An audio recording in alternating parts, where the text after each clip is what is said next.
আলোচনা সমালোচনা যেন পিছু ছাড়ছে না ইলন মাস্কের। ডোনাল্ড ট্রাম্পের নির্বাচনী প্রচারে সরব উপস্থিতি সহ বড় অঙ্কের অর্থ অনুদান দিয়ে আলোচনায় আছেন ধনকুবের ইলন মাস্ক। দায়িত্ব পেয়েছেন যুক্তরাষ্ট্রের সরকারি দক্ষতা বিভাগের। গুরুত্বপূর্ণ দায়িত্ব পেয়ে দফায় দফায় কর্মী ছাঁটাই করেও শিরোনাম হচ্ছেন তিনি। এসব আলোচনার মধ্যে টেসলার সিইও কে নিয়ে নতুন আলোচনার জন্ম দিয়েছে মার্কিন লেখক ও সামাজিক যোগাযোগ মাধ্যমের ইনফ্লুয়েন্সার এসলে সেন্ট ক্লেয়ার। 31 বছর বয়সী এসলে এক্স অ্যাকাউন্টে জানিয়েছে মাস্কের সঙ্গে তার পরিচয় হয় বছর 3 আগে, আর 5 মাস আগে তিনি ইলন মাস্কের সন্তানের মা হয়েছেন। এসলে লিখেছেন, 5 মাস আগে আমি একটি শিশুর জন্ম দিই, আর ইলন মাস্ক সেই সন্তানের বাবা।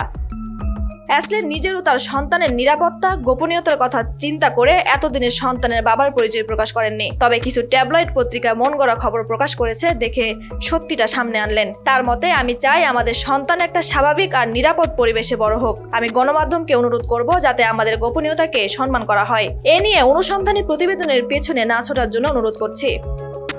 ডেইলি মেইল জানিয়েছে, গত 2 বছরে এসলের জীবনযাপনে ব্যাপক পরিবর্তন এসেছে। ম্যানহাটনে সিটি হলের কাছে তিনি সর্বোচ্চ নিরাপত্তা বেষ্টিত এমন একটি বিলাসবহুল বাড়িতে থাকছেন, যার ভাড়া প্রতি মাসে $15,000 বা 18 লাখ টাকা। নাম পরিচয় প্রকাশ না করার শর্তে এসলের এক প্রতিবেশী জানিয়েছেন, এসলের সন্তানের বাবা ইলন মাস্ক। এটি শুনে তিনি মোটেও অবাক হননি, বরং তিনি এরকমই কিছু ধারণা করেছিলেন। পুরো ঘটনা যদি সত্যিই হয়, তাহলে এসলে ইলনের 13তম সন্তানের মা। এর আগে ইলন 4টি বিয়ে করেছেন।